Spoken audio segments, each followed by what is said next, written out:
Idul Fitri, ayo ya silaturahmi, muda-mudi sowan mring prasepo sami. Leren kerja wit mahargya Idul Fitri, sugeng riyadi ingkang dadi sesanti.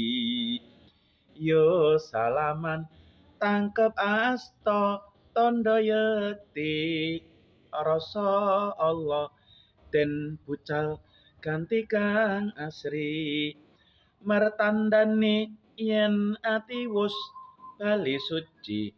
Mugi Gusti Allah paring pangaksami.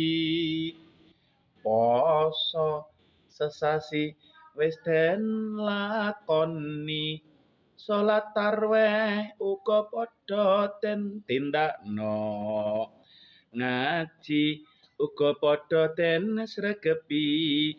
Mugi-mugi Gusti Allah amberkahi, lontong kupat iku dadi perlambangé sedaya lepat kang gedhe pangapurane.